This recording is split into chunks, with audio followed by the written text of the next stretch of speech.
반갑습니다, 여러분. 제그입니다. 최근 많은 분들이 궁금해하신 주제가 있었죠. 바로 왼손이 중요할까, 오른손이 중요할까입니다. 이 때문에 여러분들은 왼손의 중요성은 질리게 들으셨을 겁니다. 그래서 오늘은 여러분들에게 왼손에 대해 놓치고 계셨던 점들을 설명드릴까 합니다. 말씀드리기에 앞서 왼손 싸움이라는 게 결국 교전 중에 가장 흔히 발생하는 수싸움입니다. 이 말은 즉 절대적으로 좋고 나쁜 무빙이란 존재하지 않는 거죠. 이 점 명심하고 봐주시면 감사하겠습니다. 먼저 템포가 뭔지에 대해 이해하셔야 합니다. 템포란 상대방의 예측보다 빠르거나 느린 걸 말합니다. 타이밍 피킹, 그리고 원샷 무빙과 투샷 무빙의 차이 정도가 있겠네요. 간단하게 말씀드리자면 속도 조절로 만들어지는 타이밍입니다. 자, 지금부터 첫 번째로 기본 무빙에 대해 얘기해 보겠습니다. 왼쪽이나 오른쪽으로 우리가 원하는 만큼 움직이는 무빙이죠. 일명 브레이킹입니다. 흔히 말하는 왼손이란 바로 이겁니다. 어떻게 얼마나 움직이고 어떤 심리전으로 이용하느냐에 따라 천차만별인 기술이죠. 또 이 무빙이 중요한 이유가 하나 더 있습니다. 바로 움직이는 동안 여러분들의 에임을 재정비할 수 있다는 겁니다. 무빙하는 동안 총은 못 쏘지만 상대방의 에임을 흔들며 동시에 자신의 에임은 재정비할 수 있습니다. 침착하면 무빙이 살아나고 그럼 샷이 잘 맞는 이유가 이거겠죠. 그럼 여러분들은 이 기본 무빙을 어떻게 사용하시나요? 단순히 왼쪽과 오른쪽만 반복하며 총 쏘느라 바쁘실 겁니다. 이제부터라도 여러분들은 왼손을 좀 더 변칙적으로 이용할 필요가 있습니다. 일정한 규칙으로 움직이는 건 좋은 왼손이 아닙니다. 어설프게 따라하는 거죠. 이렇게 되면 상대는 무의식 중에 뇌로 움직임을 잃고 그 순간부터 상대에겐 더할 나위 없이 쉬운 적으로 변하는 겁니다. 오른쪽으로 나왔네? 이제 왼쪽 차례겠다 하며 자연스럽게 읽게 되는 거죠. 대체 내가 움직이고 있는데 나를 어떻게 맞춘 거지? 이게 바로 여기에 해당됩니다. 물론 100%는 아니겠지만요. 이 영상이 상대방의 움직임을 무의식적으로 읽은 후에 에임 변화입니다. 이해가 되셨죠? 좌우 무빙만 친다고 해서 나쁜 건 아닙니다. 이 전보다 더 길거나 더 짧은 거리를 움직이거나 두 발씩 쏘다가 한 발만 쏘고 빠르게 방향을 전환할 수도 있습니다. 이게 아까 말씀드린 템포입니다. 다시 말씀드리지만 정답이란 없습니다. 하지만 변칙적이지 않은 건 문제가 될 수 있습니다. 수싸움이라고 말씀드렸던 왼손 싸움에선 항상 변칙적이고 상대의 템포를 뺏는 게 이상적이죠. 좌우, 우좌처럼 같은 방향으로 움직여 본다든지 좀 더 길게 움직이는 정도는 감이 오셨을 텐데 템포는 아직 모르실 수 있습니다. 총 쏘는 연사 속도와 반동은 정해져 있으니 한 발이냐 두 발이냐의 템포만 존재한다고도 착각하실 수 있습니다. 반동을 포기한다면 템포는 달라질 수 있죠. 영상에서 보여드리겠습니다.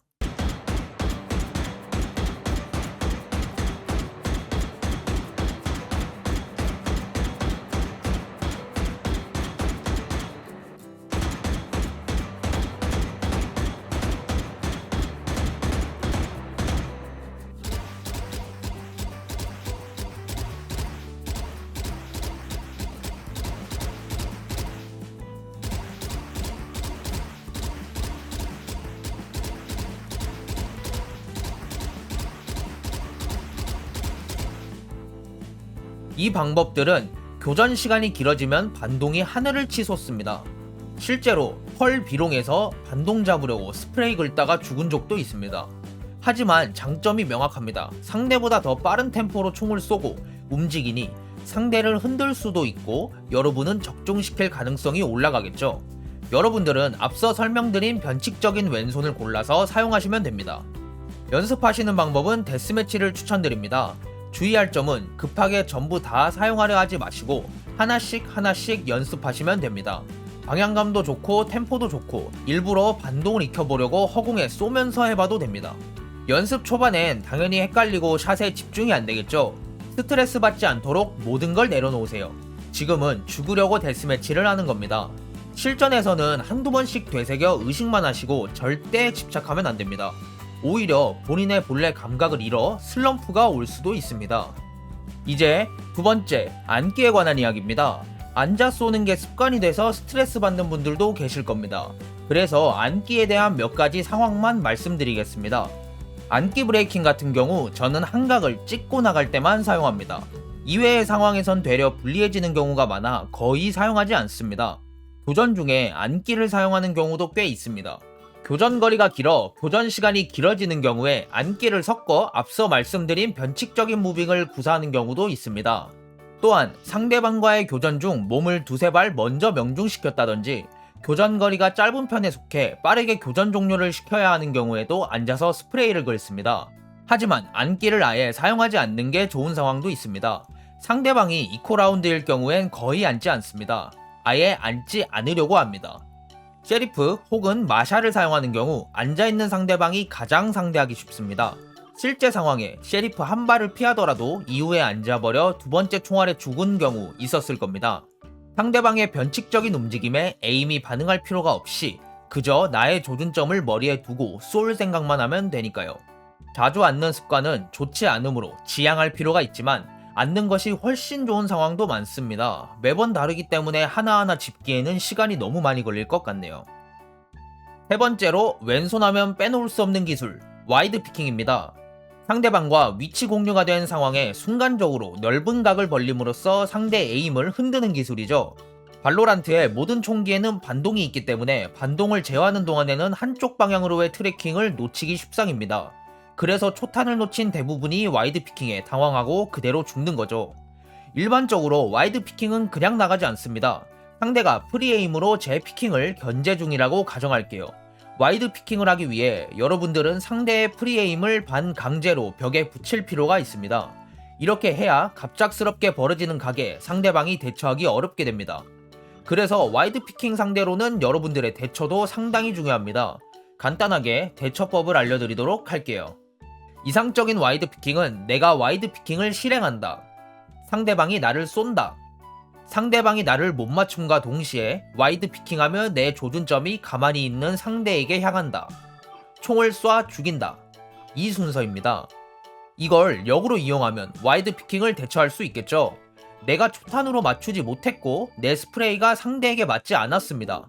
이제 상대가 멈추는 타이밍입니다. 이때 나도 변칙적인 움직임을 주는 겁니다. 이제 상대가 와이드 피킹을 했던 상황이 역으로 나에게도 주어지겠죠.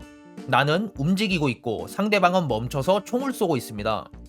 이 상황 속에서 내가 상대방을 잡아낼 수 있는 겁니다. 상대방이 하려 했던 그대로 말이죠. 마무리하기 전에 여러분들께 교전 중의 침착함에 대한 말씀을 잠깐 드리겠습니다.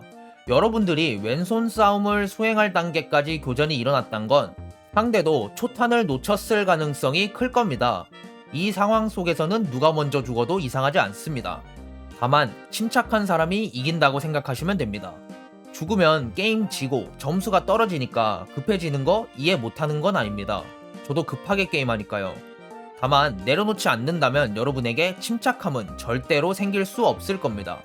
여러분이 이 영상을 본 이상 여러분의 왼손이 더 뛰어날 테니 자신감을 갖고 침착하게 상대해보세요. 여기까지 제 영상에 여러분의 소중한 시간을 사용해 주셔서 감사합니다. 궁금한 점 혹은 원하는 다른 강의 있으시다면 댓글로 남겨주세요. 저는 더 좋은 모습으로 돌아오도록 하겠습니다. 안녕!